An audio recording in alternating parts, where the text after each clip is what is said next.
And welcome once again to the Lucky Mojo Hoodoo Rootwork Hour, brought to you by the Lucky Mojo Curio Company in Forestville, California, and online at luckymojo.com.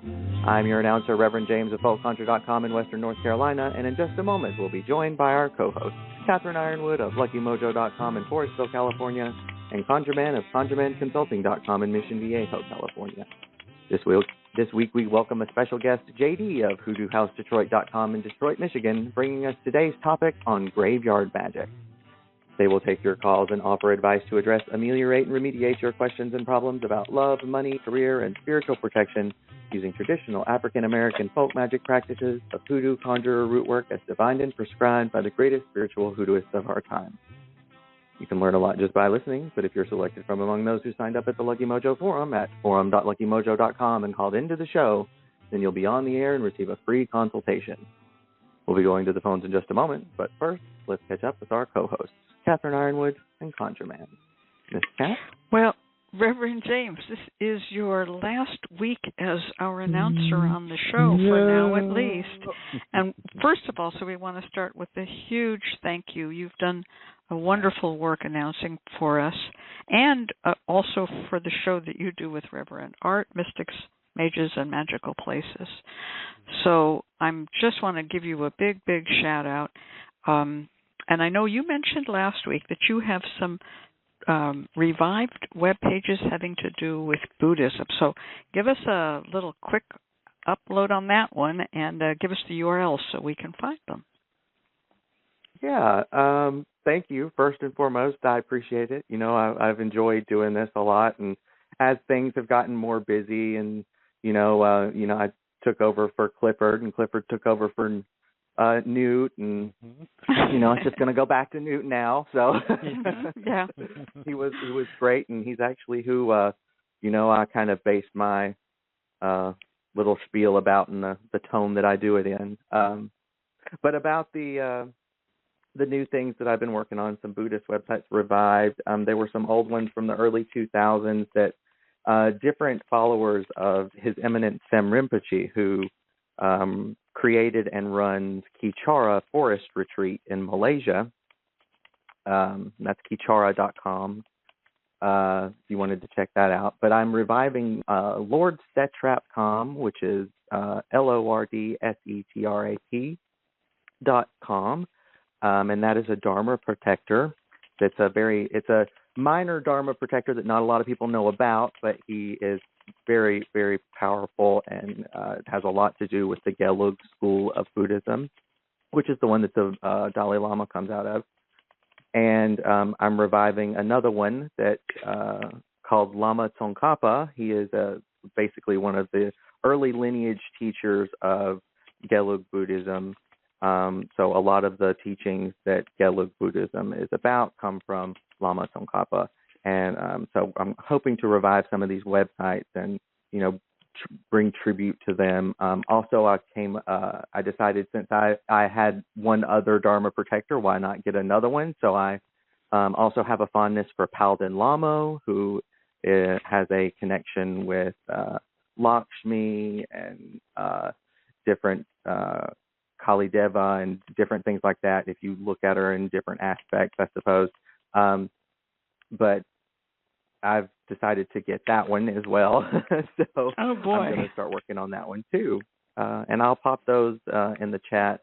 But all of those are kind of being connected with Sir Dharma, which is a website that I'm going to create to help sponsor different Dharma practitioners around the world, whether they're monks, whether they're yogis, whether they're lay practitioners, just to be able to help them practice the Dharma. If you can help sponsor a person, a meal, or, somebody to clean their house, things like that.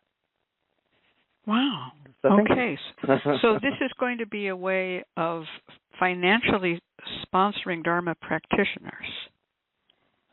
Correct. Is that, wow. Okay. So you could either send donations or you could hire people, is what you're saying.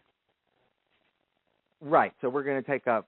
You'll be able to directly donate to these people. So it's going to be kind of like I guess if you want to look at it, an heir for Dharma practitioners, except for instead of offering hoodoo practices, it's going to be, maybe reciting a sutra for you or something like that. Or if you just want to donate to them, they'll have a donate button so that you could donate to their practice so they could do retreats, things like that.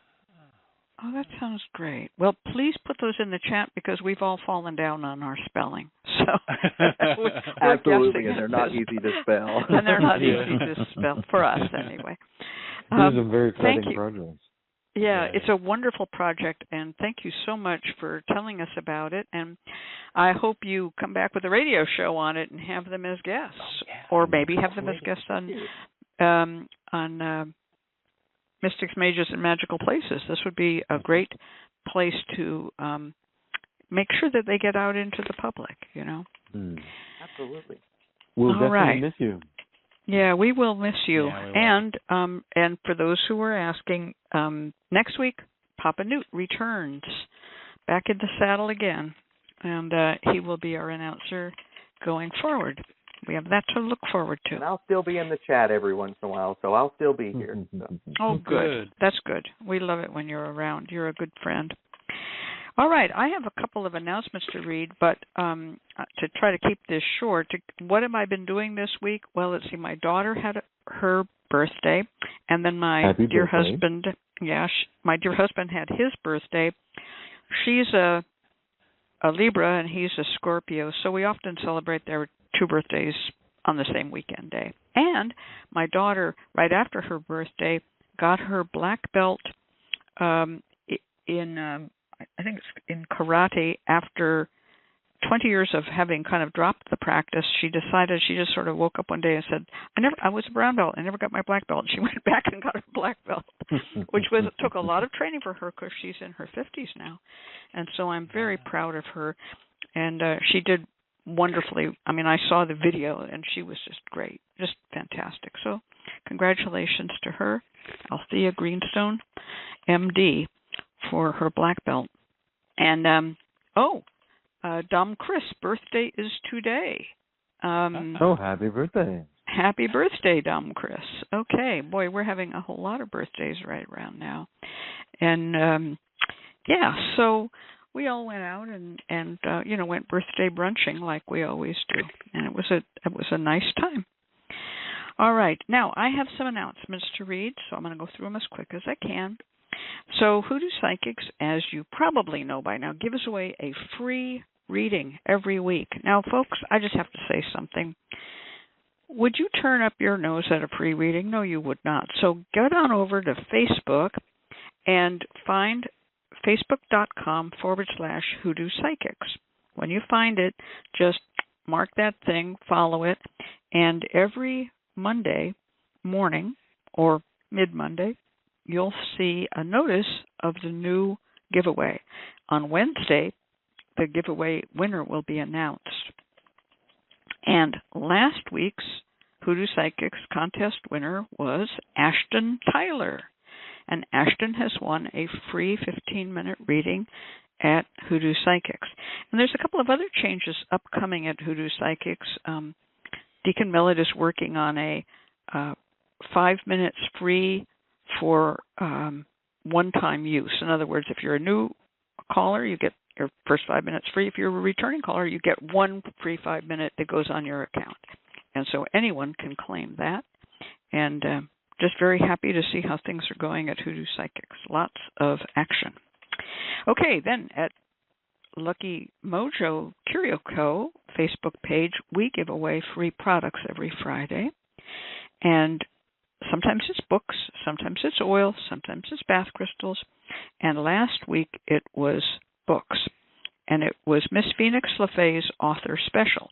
So an author special is where we take all the books that a certain author has written, published by us, because they might have other publishers, but these are just published by us. And Miss Phoenix did 2 books for Lucky Mojo Book Company, and they are Hoodoo Shrines and Altars and Cashbox Conjure. Hoodoo Shrines and Altars is all about how people have and do build little shrines and altars in their hoodoo practice, including little tabletop layouts.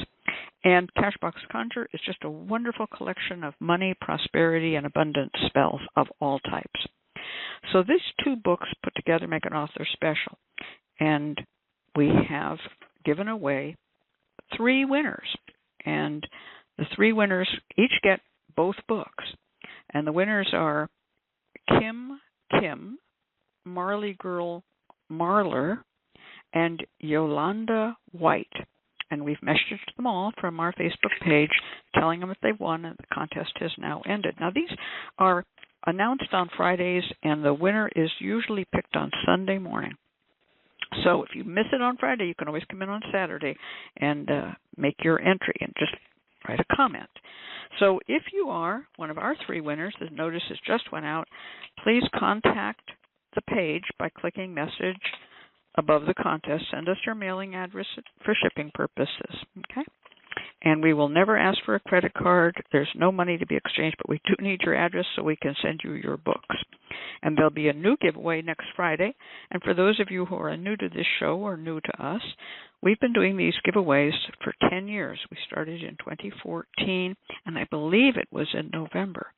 So long time of these giveaways, and we've given away thousands and thousands of dollars worth of spiritual supplies and occult books. So good luck. Come back and enter the contest. And if you haven't won in 2 years, you might win again. We don't know. I mean, sometimes people do come back and win twice, but you never.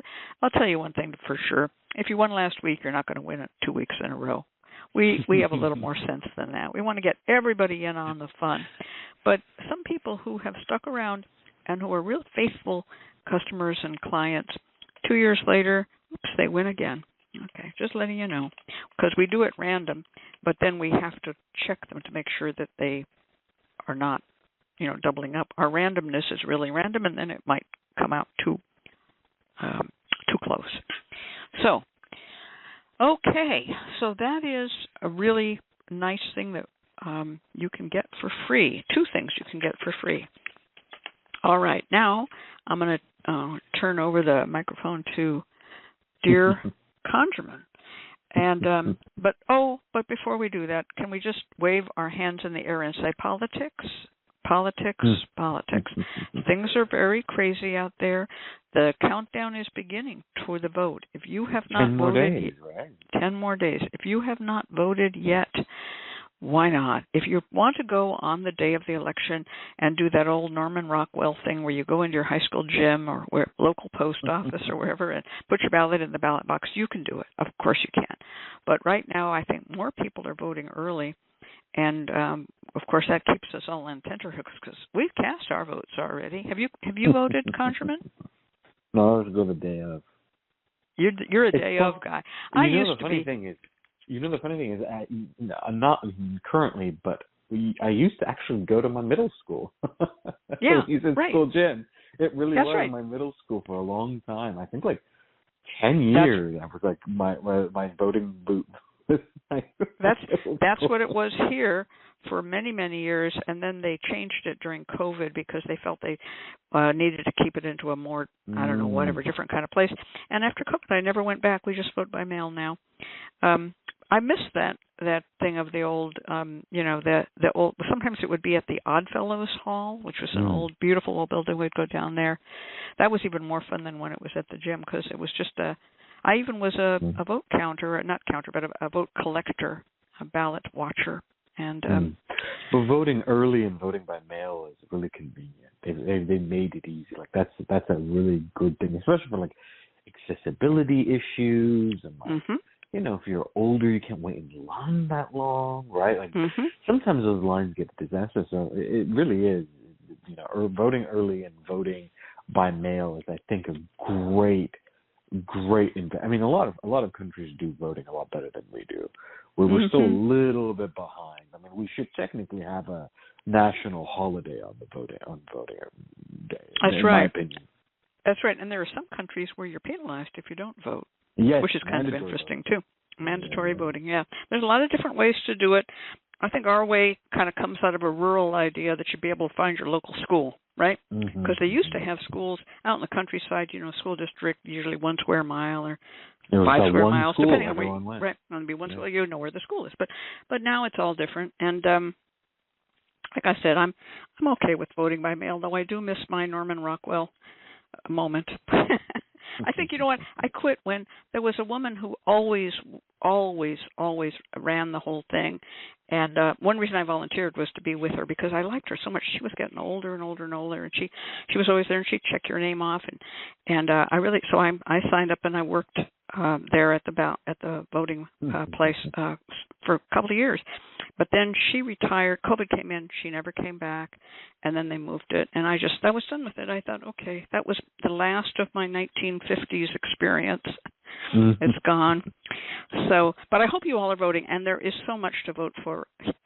Women's reproductive rights is at the top of many people's list. There are other things, like not having a felon or a liar or a rapist as the head of our nation, or someone who is the water boy for a whole bunch of dictators, Vladimir Putin leading that team. There's a lot of reasons to vote, and to vote for sanity and go ahead. You tell them why to vote, Conchman. I'm going to start cursing if I go any further with that. It's been a really tense past few weeks. I'm really looking forward to these last 10 days being over. Yeah. But October has flown by. I actually was going to ask you how hot it was up in Northern California last week, because I was literally thinking just the other day of our conversation about how the seasons have shifted over. Because it's end of October, and yesterday it was like 85 degrees in Southern California or something like that, 80 degrees in Southern California. Yeah. I really was. It shifted, yeah. right? Like it was warm here. I got dressed and put on a leotard and tights under my dress, thinking, well, it's October, and I ended up wandering around wiping the sweat off my face. It was so hot. Fall doesn't start for, I think, Californians anymore until like November. It's like fall is like delayed by a couple months now, because October is now the hot month. Because I distinctly remember growing up, fall was September is when school started, and the first couple of weeks of school was warm, but then by the mid-September, you generally started to bring out the sweaters. You brought up the sweaters, you brought up the jackets, you brought up the hoodies, and it started to become fall weather. And now we're well into October. We're headed into November. Forget October. We're headed into November. We still have 80-degree weather. And that's one of the big issues with this election as well, is climate change, right? Like the real issue is that we are now living in a very different reality than we were 20, 30 years ago, where our seasons really have shifted. We have fires and hurricanes and whatnot, but even look at just the base level, our seasons are different. Yeah, our fog has disappeared. This famous Northern California fog is gone. But we have one benefit. The apple season is longer than it used to be. The apples they would all ripen kind of in a very short time, and we got a lot of apple trees. We're up here in Sonoma County, home of the Gravenstein apple, and they'd all be ripe and falling on the ground, and we're like, I could never eat all these apples, which was okay because the raccoons and other animals eat them. But this year, the apple season has been extended, and we're getting very mellow, ripe, crispy apples. It's kind of nice. It's better than it has been in previous years. So I don't know why, but the climate change is suiting our apples. A little bit of a silver lining. A silver lining, that's right, a silver lining. Well, we're here to talk about graveyard magic, so let's get to it. Our guest is JD. Now, if y'all don't know JD, assuming you've never heard one of these shows before, JD has been on our show a bunch of times, and he's been on Mystics, Mages, and Magical Places a bunch of times. And he is a moderator at the Lucky Mojo Forum, which is forum.luckymojo.com, and he is, of course, at Hoodoo Psychics and at AIR. Know JD and really want to get to know him, drop by the Lucky Mojo Forum and ask him a question, because his answers are the best. They're really good. And he'll answer any question about magic, about the use of spiritual supplies. And he's been doing this for years as a volunteer. And he's also helped me a lot with forum thread organization. Long story. But anyway, JD has been a real big help in getting the word out to people who are just sort of encountering us through one of these avenues, whether it's the World Wide Web, whether it's the podcast, and he's just so good. So welcome, JD, once again to our show. Welcome. Thank you, Ms. Kat and Conjurman Ali. Nice to be with you guys again. But you're such a legend, really. Seriously, there are people, I go to the forum thinking, well, I'm going to help somebody and answer a question out of my great store of wisdom and experience, and they say, JD, can you help me? And I have to write, I'm not JD, but maybe I can help you. He's I'm got sure his you're fans. more qualified. Well, I'm not doing anything but telling the truth. You have your fans and followers there. All right, so the subject is graveyard magic. And first of all, you did a radio show with Mystics, Mages, and Magical Places on graveyard work as seasonal work, having to do with, you go ahead, you talk about it, okay? Sure. We did a show back around Memorial Day, kind of talking about ancestor veneration, particularly with working with graveyards and different graveyard practices around the world, and some African traditions, and kind of how that accumulates here in the United States, and practices that have people do in cemeteries to honor their ancestors, and spell work. Mm-hmm. So yeah. So this time you brought us this topic, which is graveyard magic. Okay, so we're going to be talking about how to use graveyard dirt in spells, and also some of the kinds of things that people can expect out of graveyard dirt. Now, I'm going to kick this over to you. One of the major reasons people use graveyard dirt is because it slightly scares them. And depending on what culture you come from, if you come from a culture that's not scared by ancestors and the dead, then it's a very natural way to work. But there are many people who work with graveyards because it's a little bit edgy for them, and they want to do work that may be a little bit on the sinister side. So the most questions we get at the forum about graveyard dirt is, can you bury somebody's personal concerns in the graveyard? Wouldn't you agree that that is the most often asked question? Yes, very much off. So let's just dispose of that question real quick. The question usually is phrased as, which is more powerful, JD? Is it crossroads magic, freezer spells, or graveyard burial? Tell me, JD. That is a big question, is what is the most powerful? And I always say it depends. That's a very, niche question that assumes one thing is more powerful than the other. But yeah, that's asked a lot. Well, what I tell people is, if you want to work at the crossroads, you can send people away or have them to wander. And also you could use railroad tracks or anything of that nature, or a river. And if you want to stop someone from moving, you could put them in the freezer or maybe in a mirror box. But the graveyard burial of a doll baby of somebody is usually conceived of as burying a part of their soul or spirit, and often is said, and I bury this portion of you here under the right hand of, and you pick a spirit that will do that kind of work until your body joins them in the grave. And one way to do that, now, of course, people move a lot now, but back in the day, you could actually, let's say you had an enemy named, Bob Jones, and you knew that Bob Jones's grandmother was buried there, and she was a tough old bird when she was alive. You could take a little bit of Bob Jones's hair and wind it up and make a little doll and put it under his grandmother's right hand and say, you'll stay there under your grandmother's control until you yourself are buried in the Jones family plot. Nowadays, that's a little more difficult to do. Anybody else have anything to throw in on that? Yeah, I was thinking about, when I look at graveyard work, I think about, I categorize it like working actually in the graveyard, whether that be with a tombstone or be working with the other elements of graveyard like trees and the ground in there. I look at deploying things such as, like you said, when you're done with a jar or a spell where you deployed in a graveyard, finish the work, and then I look at the graveyard dirt and the collecting of that dirt and using that in spells in other ways. You may take that back to your altar and maybe work that in a mojo, work that in a jar or whatever you're doing. So that's how I kind of categorize graveyard work, at least in my head. Yeah, and also you can sprinkle it around people's property too. Yep.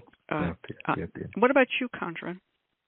Yeah, I view graveyard dirt through its different functions. So graveyard dirt for protection, graveyard dirt for cursing, graveyard dirt for blessing, graveyard dirt for court case, etc. It has a variety of functions beyond just, scary, bury people and, curse people and whatnot. And I think it speaks to the cosmology of hoodoo at its heart, which views the ancestors and those that have passed on not as entirely gone, but as sources of power, as potential allies. In the same way that John the Conqueror can be an ally, so too can be, Great Aunt Agatha or whatever. She can also be an ally, and you can call upon her. And there's a variety of different ways of doing it. You can connect to the ancestors to your graveyard, so you go to someone you know, or you reach out to those spirits who have a particular function. So police officers for people who are looking for justice, lawyers who are looking for people for advocacy. You find who they are, and it speaks to building a relationship with the graveyard itself. You don't just go in, grab some graveyard dirt, and run away, but rather you spend time there. You get to know the ins and outs of the graveyard and who's in that graveyard, and that in turn gives you access to different types of spirits and in turn different types of graveyard dirt. Graveyard dirt for protection, graveyard dirt for court case, just like as I mentioned before. One of my favorite go-to workings for court cases is actually graveyard dirt. You go to the ancestor. If you're facing any type of trouble or someone you love is facing any trouble, you go to the ancestor of that person because they are most likely to help out. You're supposed to knock on the tombstone, or you give it a light shake, and you say, quickly, come and help. This person is in trouble. You leave a couple coins, gather the graveyard dirt, and you have them carry the graveyard dirt in their shoe. And it's generally done in traditional religion to help a person escape any type of prison. Well, the chat is picking up here, and people are saying all kinds of things. Miss Michael mentions having the graveyard dirt of Frederick Douglass, which she has placed on her justice altar. And Phyllis Margaret Gabor said, I had an interesting thing happen to me when I discovered the original cemetery to our town. When you walk into the cemetery, you need to pass stone pillars that are about 4 feet on the way in. I passed them and wandered around the cemetery for an hour or so. When I decided to leave, right on top of the pillar was a small glass bottle. I know that bottle wasn't there when I entered, so I took it, and the next day returned to see who wanted me to take their dirt. Ended up with a Civil War soldier. It was a very cool experience. Okay, this is going to bring me to another thing, because we talk about researching people in the graveyard where you are and working with their spirit. This is so important. But there's also graveyard dirt that is sold by spiritual supply shops. And there are people who say, well, how do I know it's real graveyard dirt? Well, if they're really real, it really is graveyard dirt. How do I know whose spirit it is? Well, one way is to get to know that graveyard dirt and ask them. So I'm going to tell you a story that just happened a couple of days ago. I heard this. So I'm going to not mention any names, and I'm going to slightly change things so that this person cannot be identified. I have a client that came to me, had a horrible coworker, and had tried everything, sweetening the coworker, putting the coworker in the freezer, you name it, and nothing was going well. And she went to a Botanica, which she had, just bought a random package of graveyard dirt. She had no idea if it was, quote, any good, right? She just bought it. She went home and she did a spell with the graveyard dirt, and this lady quit or was fired. It was gone immediately. And so she thought, oh my God, this thing worked in a day. This graveyard dirt is so powerful. And she realized she had used a lot of the dirt and that didn't have a whole lot left. She was sure that if she went back to the Botanica, she would be able to get the same graveyard dirt. So she called me up for a reading on who this person was. And I very quickly saw and talked to her about it. She had seen it too. She's psychic as well. Not a professional reader, but a very good root worker, very good reader with a family tradition. And we both knew right away it was a man, and he was a no-nonsense kind of guy. And so she said, well, what do I do to extend his graveyard dirt? So I told her the usual magical method that I use and other people use to extend anything like that. You add less than half as much of it, of say local dirt, and mix it in and let it sit overnight, and then go back and get your sense of it. Is it like all incubated now throughout all the rest of the dirt? If it is, you can add a little bit more. You can keep doing that, but never add more than half. And it's like yeast. It will kind of grow your graveyard dirt. Because the dirt she's getting from around her house is not graveyard dirt, no spirit in it. It's just dirt, right? So this guy then moves to inhabit it. So she followed my advice. Then she called me back and she goes, you're not going to believe what happened. She goes, I went to the graveyard dirt and I wanted to say, now that I've expanded this dirt again and I've made a little place for you, and I know your spirit is working for me, what can I give you as an offering? Now, she asked this because she comes out of a Afro-Caribbean tradition in which food offerings and drink offerings are given to spirits. And she said, "What can I give you?" And she had an idea of what it would be, something along a Santeria type line. But no, he said all she could hear him say, "I'm hungry." And she said, "Well, what do you want?" And he said, "Chicken." And that was it. He didn't say anything more.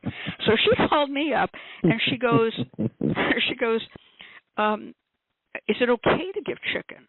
Maybe I should, maybe he's supposed to have whiskey. I said, no, he asked for chicken. You give him chicken. And then she said to me, the funniest thing, she goes, well, I have some Salisbury steak in my freezer. Could I just give him Salisbury steak instead? And I said, no, he asked for chicken. She goes, I don't have any chicken. I don't have any chicken. She goes, he's late at night. I said, isn't there any place you can get chicken? She goes, well, down at the gas station, they sell those hot wings and chicken strips. And I said, you go down there right now. And I said, I'm hanging up right now, and you're going down there before they close and get that chicken for him. And she got about 45 minutes later, she called me back. She goes, I can't believe what just happened. I said, tell me. She goes, I went to the gas station. Almost fell on the floor. The lady who was my enemy at the last place we worked, she's working at the gas station now. No way. And that is impressive. She said she's working for $12 an hour now at the gas station. So she bought the chicken and went home. And she said, what was the meaning of all of that? And I said, that was him proving to you what a powerful spirit he was. He didn't need the chicken. He wanted to prove to you, I really work for you. There she is, now working in the gas station. Your former enemy at the big corporation, now she's working at the gas station. Isn't that amazing? So when you work with a spirit like that, you know that they are a powerful entity. It's not just dirt, right? This is some guy. So she said, we got to do a deeper reading on this guy. And immediately pulled a card. It was the Emperor. And I went, oh, my gosh, this guy is really serious. He's probably ex-military, and he's definitely, he's going to be in charge of all your root work that you need done now because he's for you. He's your friend. So anyway, that was the story I wanted to tell. Well, I think that really speaks to once you develop a relationship with the spirit, the graveyard dirt is just that much more powerful, right? The graveyard dirt is a conduit to a very powerful spirit. And that doesn't mean to say that a graveyard dirt that you just found can't be powerful. It certainly can. But if you ask any professional root worker or anyone that does root work for a long period of time, they have a go-to graveyard. They have a go-to graveyard dirt they have a go-to spirit that they know. They're like, yeah, I know exactly who I'm going to. It's the person we bury our stuff with. It's the person's dirt we get. And there may be more than one. There may be a couple. There may be a few. But we've developed a relationship. Almost all professional root workers, if you talk to them, they have, like, oh, yeah, this is the police officer I work with. This is the lawyer I work with. This is my great-grandmother that I work with. Everybody has developed this sort of relationship, and those relationships are incredibly powerful because those spirits come through over and over and over again, and they produce really consistent, really powerful results. The other thing I want to ask both of you is, do you ever mix things with your graveyard? Because that's something that I do a lot. I mix powders with my graveyard dirt. I mix certain herbs in my graveyard dirt. It's like a really good protection. As I add salt. Yeah. So like there's variety of mixtures that you do. Right. So graveyard dirt can be a conveyance of a spirit, and therefore it can be spiritually empowering. For instance, in looking at old recipes for gopher dust, which is a killing powder, I'd say 3/4 of them that Reverend Harry Hyatt collected during the 1930s had graveyard dirt as one of the components of the gopher dust. And I don't know anybody who makes gopher dust without graveyard dirt. But it's not the graveyard dirt. It doesn't because it's associated with death, but it's also to get that spirit to drag them down, right? And so that's what you. And you're so right about having a go-to grave. That's so absolutely true. Now we have a note here in the chat, and I want to not let that scroll past my vision here. And this is from Kyla Simmons 21. Odd question.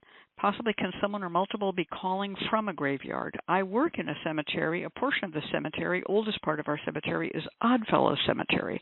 I have ran past this in other forms such as books, working in the boneyard, and even Miss Cat mentioned them at the beginning of the podcast. Feels oddly like I'm being called. Yes. So spirits will call you, and they can call you for usually out of loneliness, and they can also call you because they know you need help. They can call you maybe to trick you if they're bad spirits, because there are bad spirits and bad people get buried. They can call you to teach you things. So many people who do root work correspondence courses that I teach, there's a lot about how to find that grave. And one of the things we do is we ask people to look for a sign. And so many times people, an owl or a crow or a fox, or one of the person even said a horse was in the cemetery standing by a certain grave. And then they went over there, and that was the dirt they were to dig.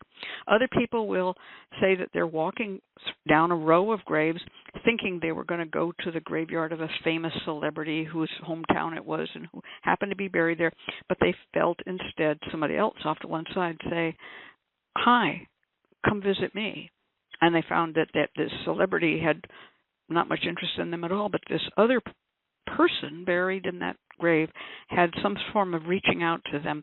Often nowadays we can go home, look them up online, and find out who they were when they died, what their life was like, find newspaper articles about them, and you begin to find that these are real people. So, yes, they will call to you. And another thing that people will say sometimes will call to them will be the plants will rustle, or a wind will blow through, a cold wind will blow them in a certain direction. So, yes, and if they call to you, you have to ask them, what do you want? Don't just say, oh, boy, I'm going right down to hell with this guy, right? No, you have to say, who are you, where did you come from, and where are you going? I remember going into a graveyard one time. I was doing gravestone rubbings at the time, and I was doing a rubbing of this one grave because I couldn't quite read it. And I figured if I did a rubbing, I'd be able to figure out what it said. And I was doing the rubbing, and I've always been taught, ask the spirit, where'd you come from? And they told me it was the same town that I was in. And I said, where are you going? And they said, heaven, I hope.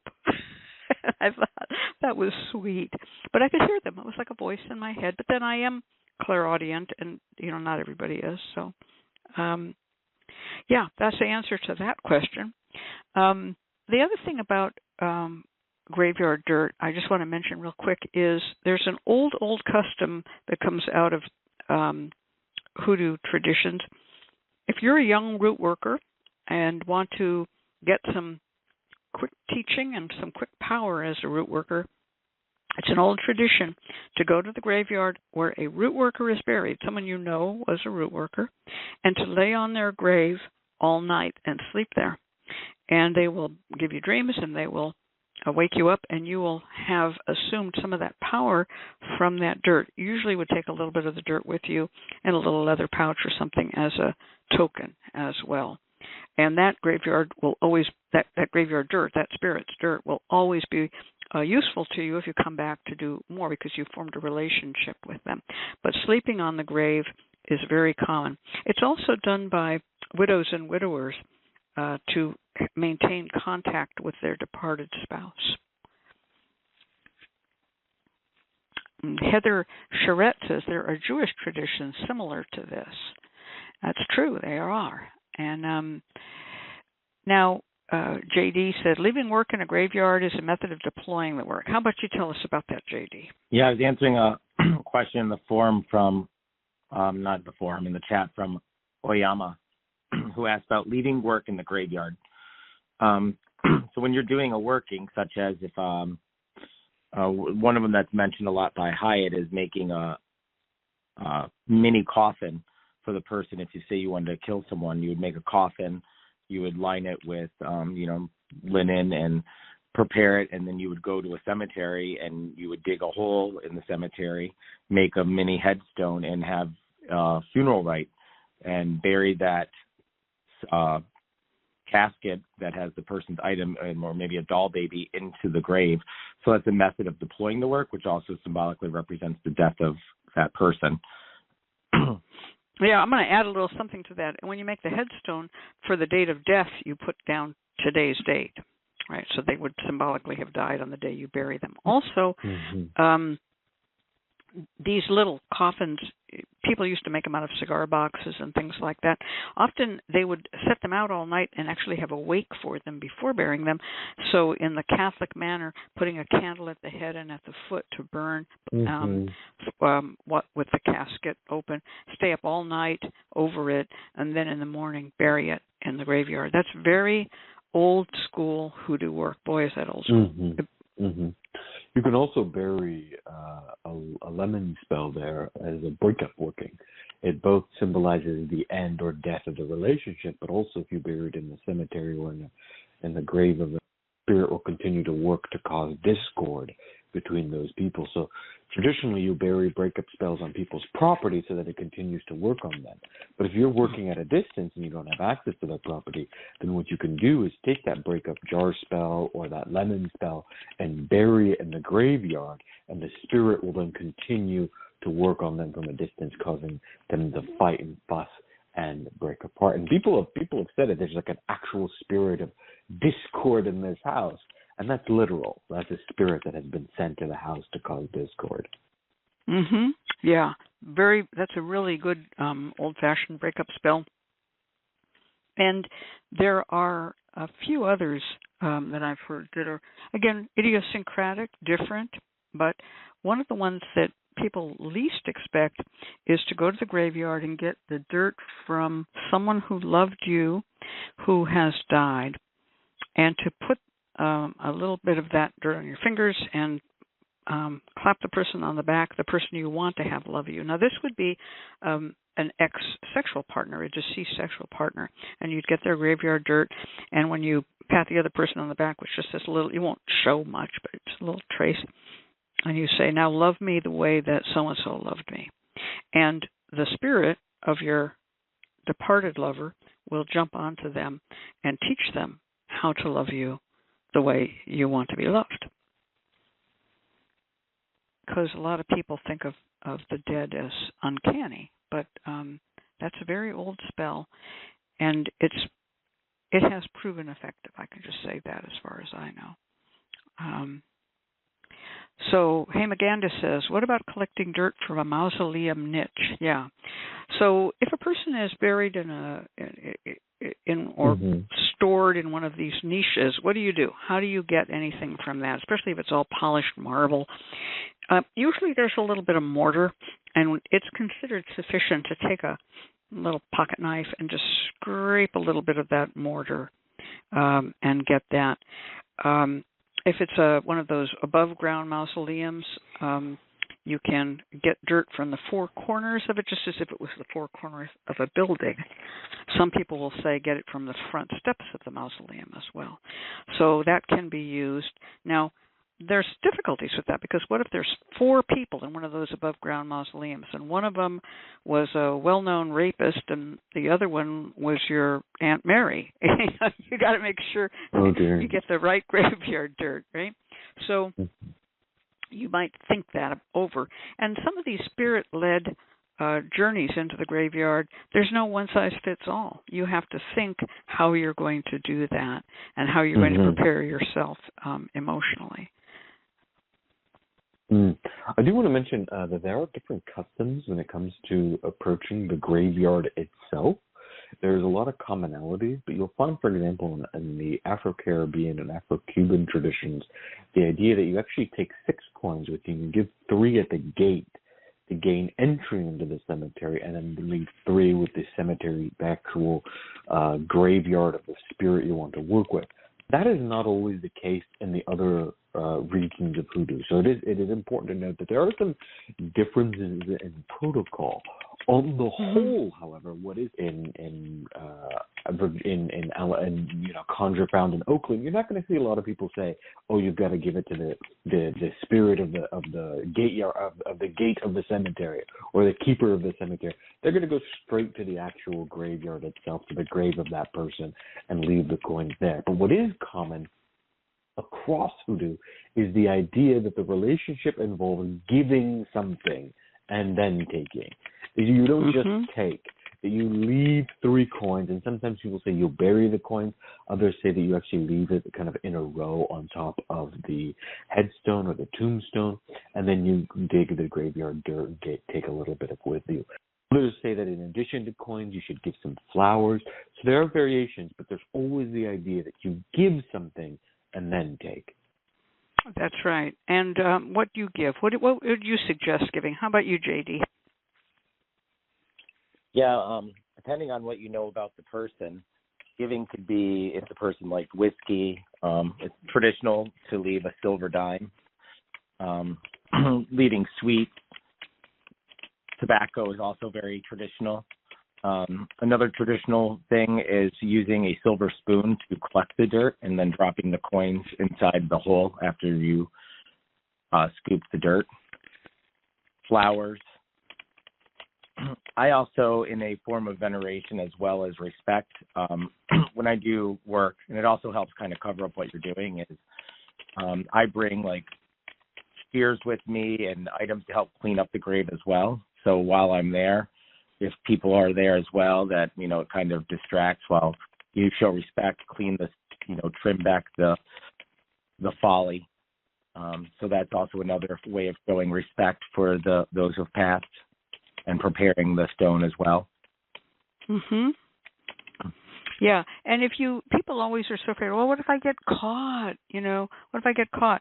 If you come in with cleaning tools and some flowers to lay, you won't get caught. And even if you go into a strange cemetery, I've done it, you just go in with a little armful of flowers or a little vase of flowers in a cheap glass vase, the kind that florists give you to be used at a graveyard, and take it there and lay those flowers out, and then underneath the flowers you have a big old soup spoon, and you just dig out your graveyard dirt, and you're good to go, and no one will notice that you did it.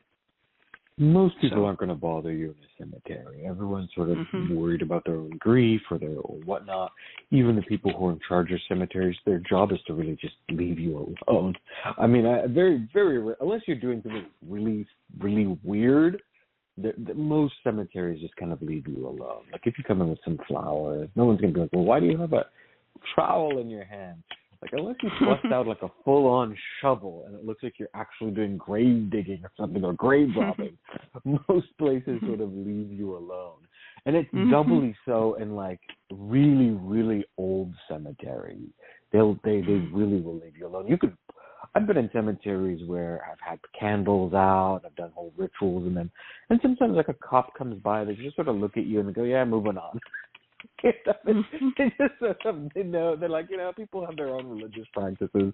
So I think that this comes from we sort of build up anxiety and then create justifications for why we shouldn't do that graveyard work. Oh, I can't possibly bury anything. Oh, I can't possibly get graveyard dirt. Well, now you cut yourself off from a very important source of power. And so, get over your fears. And one of the best ways you can do that is before you even dig anything, before you even get any graveyard dirt, just visit. Just visit. Just walk through the cemetery. Walk through the cemetery. Let yourself be known to the spirits. Let yourself be known to the people there. And over time, you'll build that relationship. And just as you get more comfortable with spirit, you'll become more comfortable doing the work there, whether it's getting graveyard dirt or burying things. It's a very practical suggestion, but it also builds your spiritual connection. Just find a graveyard and just visit it. Just visit it with no expectations. That's really true. And also, Nagashiva said he saw photos of graves when collecting promo for this radio show that showed also incense and candles were left, on graves. And also, of course, we'll find little dolls and things like that. Another thing, this is cross-cultural. Jewish people leave a pebble when visiting the grave. And if you go to an all-Jewish cemetery, there'll usually be it would look like a bird bath. It'll be just a little dish with white pebbles in it. Usually white pebbles are used if they are not brought from home. You would use white pebbles because they stand out. And every time you come to visit, you put a pebble on near the headstone or around the grave. And I have heard uneducated non-Jews say, "Oh yeah, there was this grave in our cemetery. It's all these little white stones. I bet they're magical," and they took them. And that's not. Please don't. Those are part of a different culture, different religion. Please do no more than if you saw, a candle on a grave. You would say, "Oh, look, a free candle." You'd know it was ceremonial, but those little white pebbles don't mean much to Christians and Muslims, and they don't get it. So it's always good just to remind people: don't desecrate Jewish graves by taking away the little white pebbles. Muslims also put a white pebble. What? Muslims put a white pebble? Little do I. Oh, well, not in a dish or bowl, but they line it up on the tombstone. It's pretty common. Well, yeah, the dish is at the opening of the cemetery. The dish isn't by the grave. It's when you walk in. There'll be this little. It'll be just like a little bird bathy thing with the pebbles, and then you can grab a pebble and you take it. But what's interesting too is that Jews and perhaps Muslims just as well will go to the graves of non-Jews whom they respect and leave a pebble. And so there are many blues musicians, for instance, in the South, when somebody, comes all the way from Denmark or Norway, I'm going to go take the blues tour of Mississippi, and they're going to photograph these graves, and you see all these little white pebbles. Somebody who was Jewish was there and wanted to venerate that blues musician, which is kind of cool because they had to bring their pebbles a long way because there's no little dish of pebbles at the opening to those cemeteries. There's also the tradition of knocking on tombstones. This is pretty old school. You find it in New Orleans, but also the idea that particularly if the spirit hasn't been worked with in a long time, you can knock on the tombstone to sort of wake them up. It's very common in Virginian culture. It's also common if it's a spirit that died a month ago, right? Like it doesn't have to be only spirits from a long time ago, but there is this tradition of the idea that if before you actually speak to the spirit, you actually knock, and that's a way to wake up the spirit or draw their attention to you. And so you find this quite commonly across the regions in various Hoodoo traditions, the idea of knocking on the tombstone. This also becomes a practice for those going back to the question of mausoleums. You don't have access necessarily to the dirt. You can knock on the mausoleum and draw the attention of the spirit, and then either give an offering or a prayer there. We know, for example, in New Orleans, in Marie Laveau's tomb, knocking on her tomb is very common. People leave marks, but people say don't do that because it sort of desecrates, and it's just all covered with crosses now on there. And instead they say just knock on the tomb, and then ask Marie Laveau what you'd like. Okay, we had a question here about the placing of these pebbles, so I just want to make this really clear. Where Jews place those pebbles will depend on the form of the grave. If it's like a flat bronze inlaid soldier type, thing, they would not cover that because then you couldn't read it. So they put them all around it. If it was a granite plinth with a flat top, they'll put them across the top, lay them on the top. But usually the wind will blow and they'll fall down and they'll be all around, scattered around, and you just put more ones on top. If the grave had a pointy headstone and you can't put them on top, people will lay them along the grave at the foot of the headstone, but near where would be the head. It just varies. There's no one way to do it. Okay, I hope I cleared up that confusion. Prayers at Marie Laveau's tomb, says JD. Tell us about that, JD. Mm-hmm. What I've seen is people will, because she's in New Orleans, so the mausoleums are like above ground and metal from the flooding. So in the crescents of the seam lines, people will try to wiggle in as best they can a prayer request and stick it into one of those parts. And the belief is that if you do, your prayer will be answered. Mm-hmm. Mm-hmm. In parts of Texas, there's this idea of sweeping the grave and keeping it clean, meaning no grass is allowed on it. And it is an African custom, but it just sort of stuck in Texas. And so we have people like the great Texas blues musician Blind Lemon Jefferson saying, "Please see that my grave is kept clean." And he didn't mean mowed; he meant swept down to the dirt. So this is a way that certain graves are handled in the Black community, but not everywhere. It probably outside of Texas too, but Nagashiva put into the chat, Tomb Sweeping Day. Yes, the Chinese have Tomb Sweeping Day, but they don't cut the grass off. What they do is they sweep down the stones and set out an offering of cold food on Tomb Sweeping Day. We have a page on Tomb Sweeping Day at the air site, readersandrootworkers.com, and I'm sure that the whole URL can. And if you live where there are a bunch of Asian people, Chinese people in particular, but also Vietnamese and so forth, on Tomb Sweeping Day, they'll often go out in parties of the family to visit the dead and brush down the graves, make sure that there's no cobwebs or dust around them. Very similar to what we do as Americans on Memorial Day, which is May 31st. Shiva wrote, "Insert URL here." Thank you, Shiva. What a funny man. I love you, honey. You're so cool.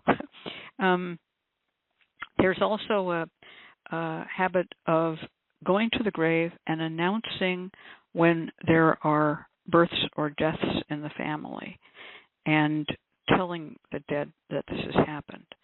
It's a very important part of the cultural work of certain people, Black people, and also Irish people will do that, go to the grave and say you just had a grandchild or a great-grandchild to the dead. All right, and here is our fabulous bumper music. So, we've covered a lot.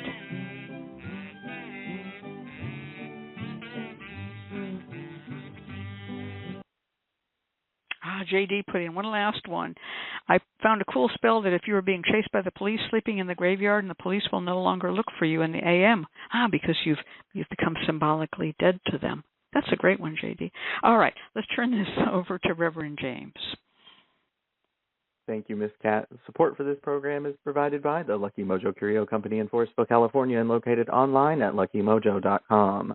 And by the Association of Independent Readers and Root Workers, AIR, a directory of ethical and authentic conjure practitioners located online at readersandrootworkers.org. And by Hoodoo Psychics, the first psychic line run entirely by Hoodoo practitioners. Receive a reading with a trusted root worker instantly. Call 1-888-4-HOODOO or visit hoodoopsychics.com. And by the Crystal Silence League, a free online prayer service of the Association of Independent Spiritual Churches located online at crystalsilenceleague.org. Now it's time to go to the phones and talk to today's client. Our client is Kyla, calling from area code 469 in Texas. Kyla, are you there? Yes, I'm here. Welcome. And you've been on the show before, but this is a new situation, and you have been to another reader about this. Is that correct?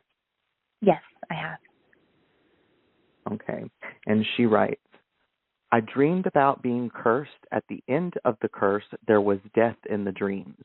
I found 2 little boys dead in a room from the curse in my dream. I found out I recently found out I was carrying twins and neither had fatal cardiac activity. I'd like to know if the curse is still going on, and if so, how to get it to stop. Turning it over to you, Miss Cat. Oh my, Kyla, that's dreadful. That's so sad, so terrible. Wow. Well, I'll tell you, those kinds of dreams that foretell death can be very serious. And because you dreamed that it was a curse, we do have to talk about whether you are still cursed, and if so, how to take it off. Because this was a dream about a curse, and you found 2 little boys dead, and then you were carrying twins, and neither had fetal cardiac activity. I hope that that things are going better for you now. Are you okay now? Yes, thank you. It's been it was a shock. When I first had the dream, I just was like, oh, I'm cursed and I need to, break free of it. I did not realize that it was a full-on premonition of what I would find out. Mm-hmm. Mm-hmm. Well, one of the things you learn from dreams like that, the dreams that burst through the strongest are usually the warning dreams. But we have happy dreams too. Yeah. But this would say to me that you were a person who dreams true. Have you ever heard that phrase, to dream true? Yes. And it doesn't mean you make your dreams come true. It means your dreams tell you the truth. So you have a psychic gift or ability, even though in this case it turned out very, very sorrowful, but you have a psychic ability that others do not have. So listen to these dreams carefully. If you receive a warning about somebody else in a dream, they may think you're nuts, but just do it anyway, because we know now that you dream true.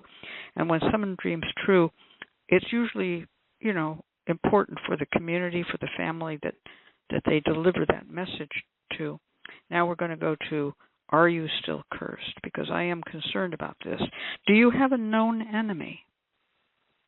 I have been, oddly, the object of a lot of people's energy, in different various ways. Over the past several years, the first person that but wait a minute, I'm going to go back. I need a yes or no answer. Do you have a known enemy? I believe I know who, or around about who it would have been, because I did go to another reader, and they had told me that the person that I was pregnant by had an ex. I don't know personally, but was very hostile. Okay.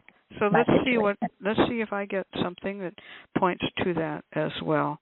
And also I'm going to ask you, what is your sign of the zodiac? Gemini. Gemini. Okay. Those are the smart people, and also very good minds, very, very good at any kind of mental work. Good for Geminis. Okay, I'm going to get 3 cards here. The first card is the 5 of Swords. This shows a battlefield, and it shows someone smirking and laughing as they send 2 people away who have dropped their swords. So this card almost recreates the death of those 2 fetuses, and they are sent away back to the water, which is in the card. The person who's doing this is laughing and has collected other swords. They've done this before, and they're proud of their ability to do this. I'm going to tell you, as a shopkeeper and a spiritual church pastor, I get a lot of people requesting to kill the fetuses of their enemy women. And I won't do the work, obviously, I refuse, but there are people who will do the work, and there are people who will do it themselves because they have some sort of a gift for mayhem, So this person has done this before to somebody else, and this was a curse. This is the card of the past. The card of the present is a card that just says it's time for, healing. It's a sad card. Healing must happen because you can't live under this for the rest of your life, called the Five of Cups, and it shows 3 cups spilled out, a ruined castle, a river flowing by under a bridge, and 2 cups that are standing without being spilled. And so this is about take a moment, go through whatever grief and however long it takes, but also remember that there are more opportunities, there are unspilled cups, and when you feel strong, try again. You're going to need protection of your pregnancy because this person who did this has done it before, and they will do it again, and not just to you. There are people that vicious, there are people that mean, and you'd be surprised sometimes to know how evil people can be, and for no good reason other than that that person and I didn't get along and I don't want them ever to have a child, that kind of thing. It may be directed as much against your partner as against you. I was actually told that reading was that this was not something that was the first time it had happened, probably several times before, and it was the partner that was the main object of. So the other reader told you just exactly what I told you? Yes. Oh, I love it when that happens. Thank you. Thank you for telling me. I don't know who that other reader was, but kudos to them. We're on the same wavelength here. We're seeing exactly the same thing. Okay, the next card is a card that really does say you do need some sort of protection. And this is important, and you may need somebody to guide you to get that protection because you've been hurt, and it's once that happens, you're kind of in a weakened position. So this card is called the Six of Cups, and this shows 2 little children together in a protected courtyard. The children are bundled up in warm clothing. There is a guardian watching them with his back turned to us, holding a weapon. And this guardian can be conceived of as a ghost, an ancestor, or a powerful spirit, even a saint, who's going to protect these children. And there's a little crossroads sort of drawn on a shield as an emblem in the middle of the courtyard. So these children are protected, and they also have around them these 6 beautiful golden cups with jasmine flowers blooming in them, which are white flowers. And this is a card that says you will, in order to have a successful pregnancy, you will need serious protection, and protection provided by a spirit, which is so interesting because we've been talking here about graveyard spirits. So I know that Conjureman will do your root work advice, and I'm sure he'll take some of that into account. So I'm going to turn this over to JD for the next reading. Thank you so much. Mm-hmm. Hi, Kyla. Sorry to hear about your situation and what happened to your children, so condolences to you. Excuse me. I pulled 3 cards and then a follow-up card on, what's next steps for you. And so first, about the curse, I pulled the 8 of Swords, and I'm using the Art Nouveau Tarot. So in this deck, the 8 of Swords has like the Rider-Waite, it has a woman who is bound up with the 8 swords piercing the grounds around her. She's wearing a bright red dress, and she's obviously in a state of distress, and the abdomen area in particular is very much focused on with the binding of the bondage that is holding her, and the red is reminiscent of the bleeding out, and so that alone tells me that the curse here was towards your pregnancies, as Ms. Cat was discussing. The second card I pulled was the Knight of Swords. And in this deck, the Knight of Swords is running bravely into a battle, fiercely out of anger almost, towards the 8 of Swords in battle against this woman. And the card next to it was the Queen of Cups, which the Rider-Waite. In this deck, the Queen of Cups holds the cup while she watches on as this disaster is folding out before her. As the work that she has done, as the person she has sent out into battle is doing the deeds of war, basically here is that this woman working with magical forces is what has been done to cause this death of the 2 children that you were carrying. And so the person who's done this work in particular to me is a woman to you. And it's not because it's a queen, this is someone of a woman status, so not a teen or someone like that. Then I followed up asking what should be done or what work can be done next for you, just to see what are some next steps for you.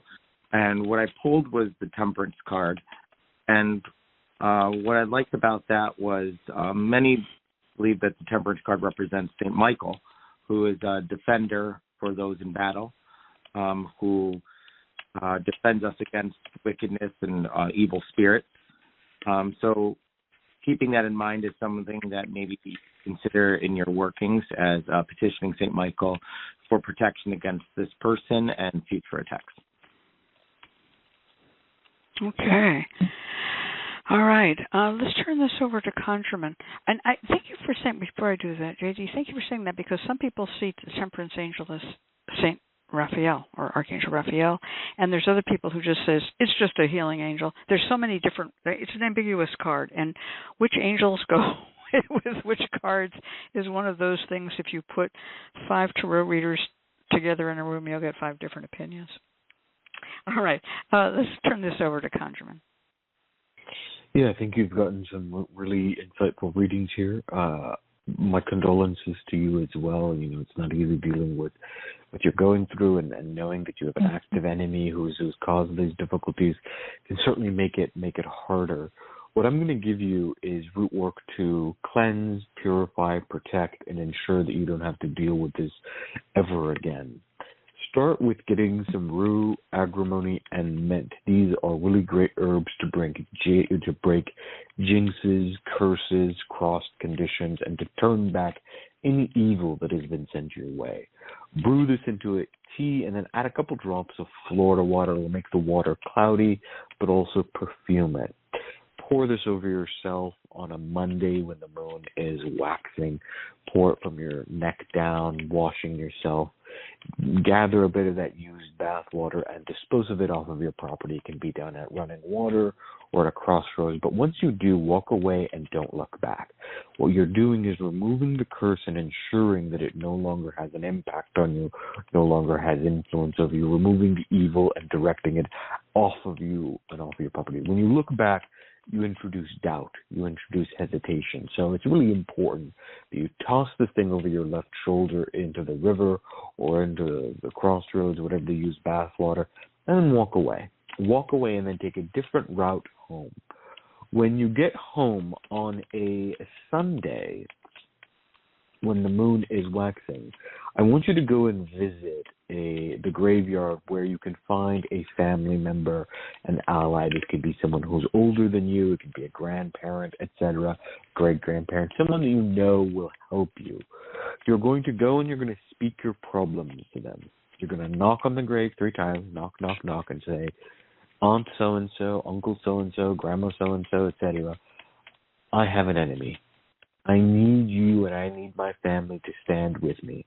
I need the ancestors to be with me, to be a sea of protection, keeping my island safe. Pray and ask for their help, and when you get a strong sense that they've heard you, leave 3 coins and gather some graveyard dirt. Return home, and you're going to take the graveyard dirt and put it in 4 potted plants. So you have 4 potted plants. You're just going to add the graveyard dirt to the potted plants, 4 of them. And you're going to put these in your home, roughly in the corners of the home. It doesn't have to be exact, like it doesn't have to be a perfect equal square, but roughly in the 4 corners of your property, you should have these potted plants. And what this will do is it will bring this spiritual ally as a guardian on the walls. It will keep you safe. This goes to the card that Ms. Katz saw. It'll keep you safe from any further enemy attacks.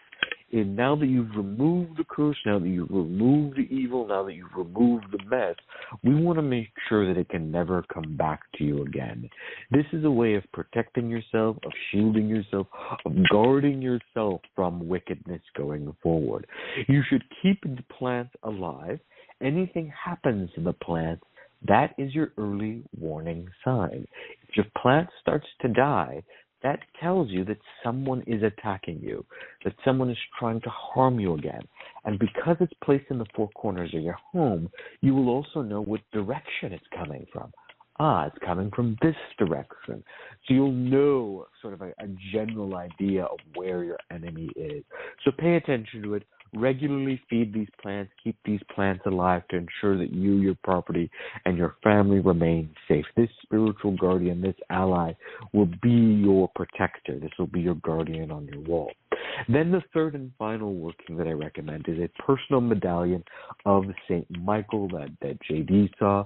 You can purchase these medallions online. What you're going to do is you're going to order this St. Medallion, the St. Michael medallion. Anoint it with some protection oil. Hold it in your hand as you recite Psalm 91, the protection psalm. Then wear this. This is your personal amulet, your personal talisman that will keep you bodily safe. So now that we've ensured that your enemy can't attack you again, we also want to ensure that your health is okay. Now, St. Michael is an interesting saint because in many traditions he's known as the protector saint, he's known as the guardian, but he actually does have a connection with healing as well. And indeed, he's often called upon in many traditions as the protector of mothers and people who are pregnant, who are going through labor. There's some very old charms in which St. Michael is invoked to help with the ease of labor, in fact. So he is one of those interesting archangels that has this really powerful protective component, but there's also this healing element to it. So once you've anointed it and recite Psalm 91, you're going to wear this around your neck, and it will keep you safe going forward. Thus, you've removed this mess and then created layers of protection to ensure you will remain safe. That's my recommendation for you. Let's see if my colleagues have anything further to add. Thank you. Wow. I have nothing to add. That was really great. How about you, JD? No, I was just going to point out what you said in the forum about how it can also be used in apartments or condos by putting them in the four corners. That's something that's a lot on the forum about people who live in houses versus apartments. Yeah, there's a whole lot of things about how to work in an apartment versus a house, and it can be done. Don't worry about it. And even if the apartment doesn't have really good lighting in the four corners, you can always get a little grow lamp, or you can rotate the plants around so that one of them gets sun every day or whatever. These plants will be your guardian and also your lookouts, your scouts. They will tell you if the trouble is returning. If one of the plants dies, buy another one, right? And make sure that graveyard dirt gets transferred into to the new plant. That's all. It's very simple. All right. Oh, JD asks, is there a specific plant? No, whatever grows good. All right. Let's hear our... Okay, before I do that, I still got to answer JD. Some people like cactuses because they're sharp and spiny. Some people like succulents because they're almost foolproof and very hard to kill. Some people like viney, twiny plants because they will line and twine and capture enemies. It's whatever you want. And some people will actually, plant 4 Norway spruces if they've got a large property. Sorry about that.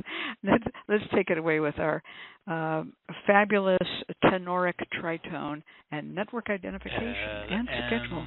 LMC. You're listening to the LMC Radio Network, broadcasting out of Forestville, California, on the World Wide Web at LuckyMojo.com.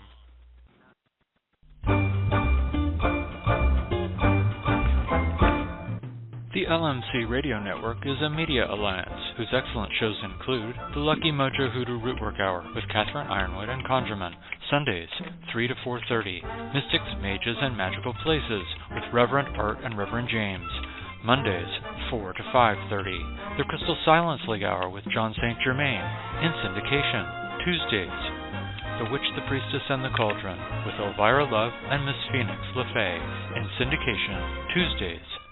The Now You Know Show with Professor Porterfield in syndication Wednesdays. And The Witch, the Priestess, and the Cauldron with Elvira Love and Deborah Voith, Thursdays, 4 to 5. All times Pacific, add 3 hours for Eastern. Sponsored by the Lucky Mojo Curio Company in Forestville, California, and online at luckymojo.com.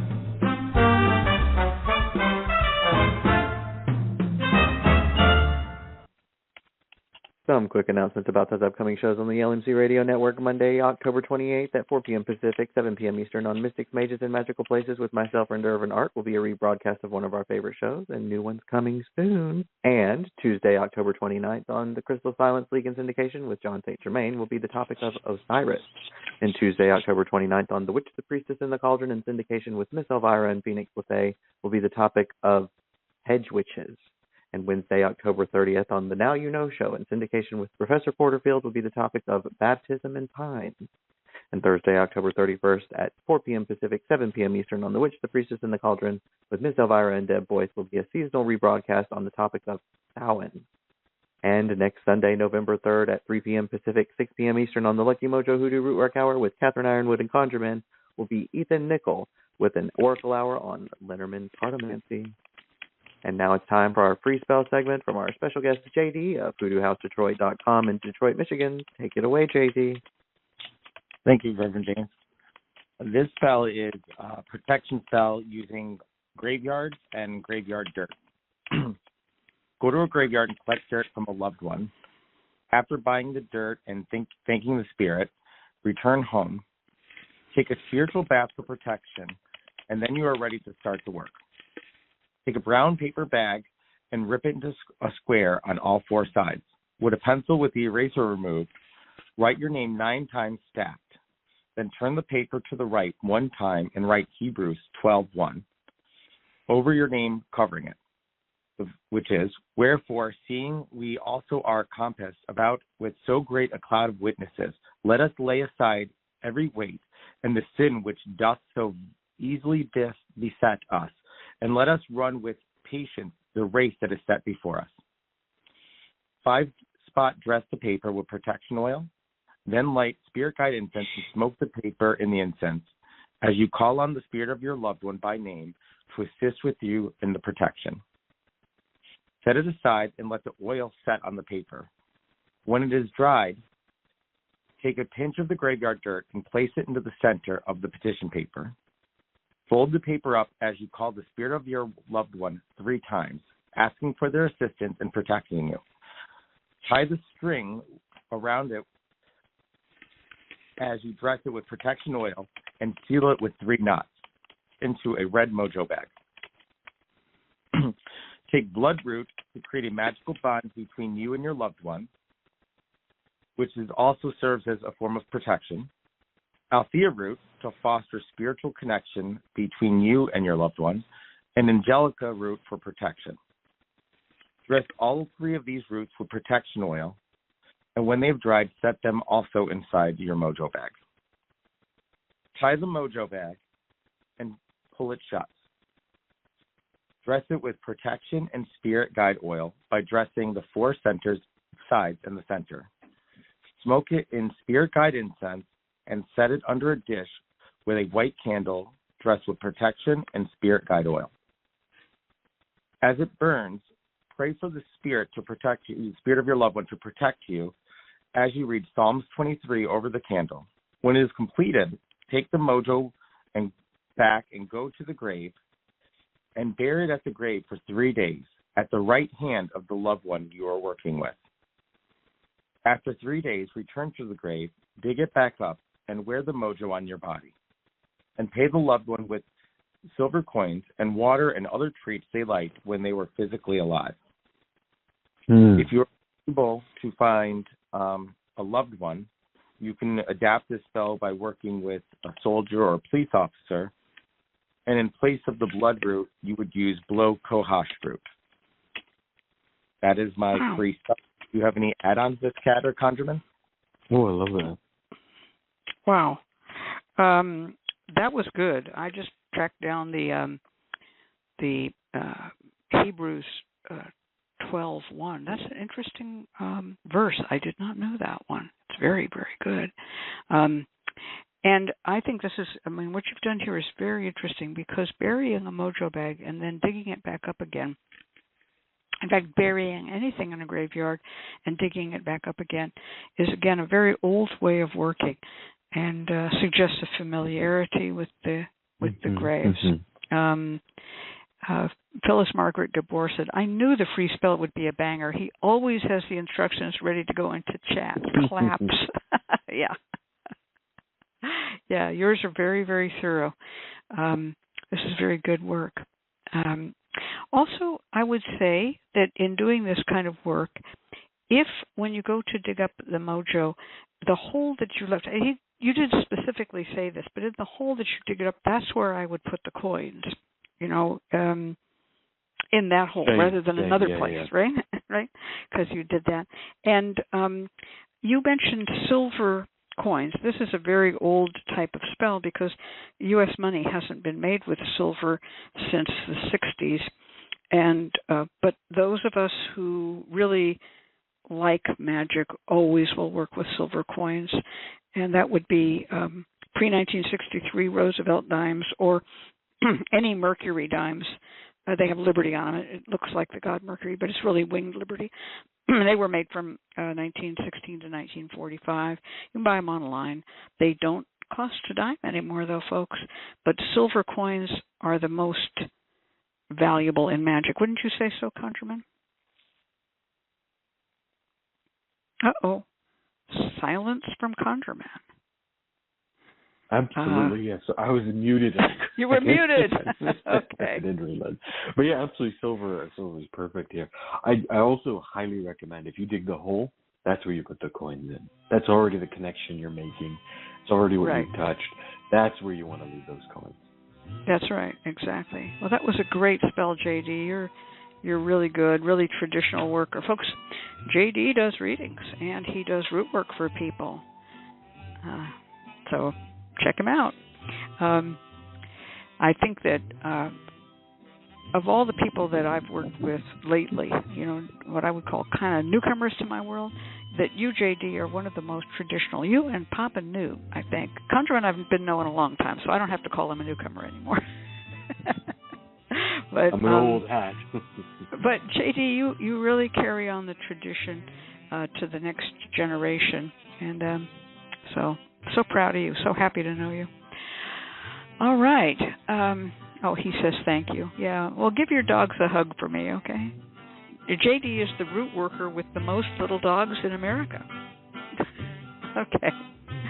Let's turn this over to James for his last carrying us out of here for now.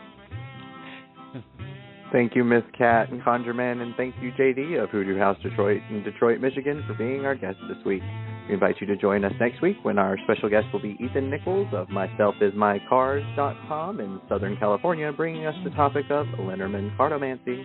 Once again, we've come to the end of another Lucky Mojo Hoodoo Rootwork Hour, brought to you by the Lucky Mojo Curio Company in Forestville, California. You can find Miss Cat via the Lucky Mojo forum at forum.luckymojo.com and Conjurman at conjurmanconsulting.com in Mission Viejo, California. I'm your announcer, Reverend James, joining you from folkconjure.com in North Carolina. The Lucky Mojo Hoodoo Rootwork Hour can be heard every week live on Blog Talk Radio at 3 p.m. Pacific, 6 p.m. Eastern Time, and the shows are available in archive via luckymojo.com/radioshow.html.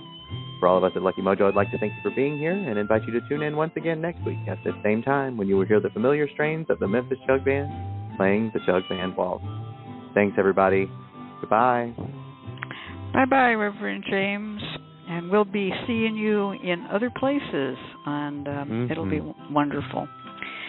Well, as announced, next week we're going to be having Ethan Nichols, and a very talented root worker who works with Mama E down in Southern California. And we're going to introduce him to all of you, and he's going to be talking about Lenormand cards, so that'll be a good introduction to him. And did I say mystical and magical places? Well, whatever. Mystical, mages, and magical places. So, too many M's in there for me, my little brain. All right, everybody. Good night. Good night, everyone. Nighty. Bye.